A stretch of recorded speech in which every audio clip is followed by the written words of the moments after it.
May 23rd, 2022, the IMF at Davos, Switzerland said the world economy is going to hit the biggest financial headwind since World War II. What does that mean? That's what we want to talk about. But more importantly, what can you do? Yeah. And we talked about it is, when you think about what are your assets today, if you're hanging out with idiots, you're probably an idiot. See, this is very important because the game these financial planners play is they only show you charts going back to 1981. And this is when Paul Volcker raised rates. So since then, we've been in a down cycle in interest rates. And sure, you can say the stock market always goes up. Right, if interest rates are always going down. But what happens when interest rates start going back up? And usually the cycle is about 30, 40 years.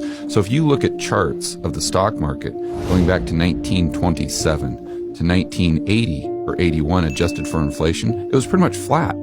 But see, they don't tell you that. Right. They just cherry pick the data of course they want to give to you in order for them to collect their fees. But something even worse happening is the last crash was, let's say, 2008 when the repo market reversed and all this stuff. And most of these financial planners and real estate brokers, all they know is a rising market. Yeah, that's right. Since 2008, we've been nothing, and happy days are here again because they kept dropping interest rates. Real estate went up, stock market went up, bond markets went up. Yeah. The problem with that is that the bull goes up the stairs. Yeah. The bear comes out the window. When it comes, it's 4 months. Yeah. That's how fast this bear is going to go out the window. So, no, it'll never go down. And the moment I hear that, I know it's going down. Yeah. And there's always, Jim Rogers, I think, articulated it beautifully. You've just got to buy panic and sell hysteria. And sometimes, you can tell when there's hysteria. The problem with bull markets is it makes stupid people look smart. Yeah. And the saying is the bull goes up the stairs, bear goes out the window.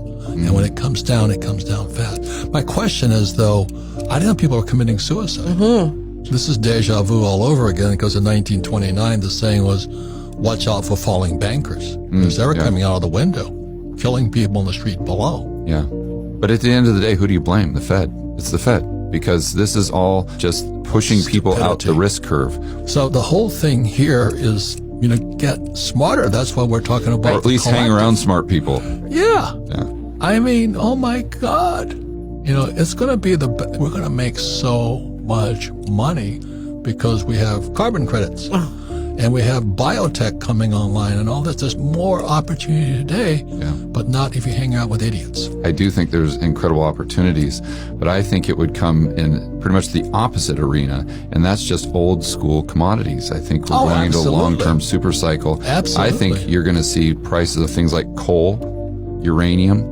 And I think the overarching theme in pretty much everything that you've said for the last 30 or 40 years is if you're going into an investment and everyone else is doing it and that's what they're teaching you in school, you're probably not going to make money. You're probably going to lose money. But if you're going into an investment and every single person is telling you, Robert, you're crazy. What are you talking about? You're absolutely out of your mind.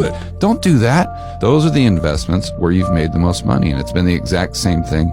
We have no stocks, bonds, or mutual funds because my rich dad taught me differently.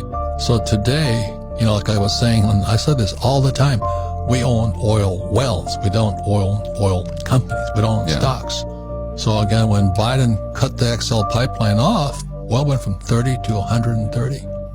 Holy mackerel, we're making so much money today. The dangerous thing is people are being wiped out. Inflation's killing them, food and fuel. That's right. That's what scares me.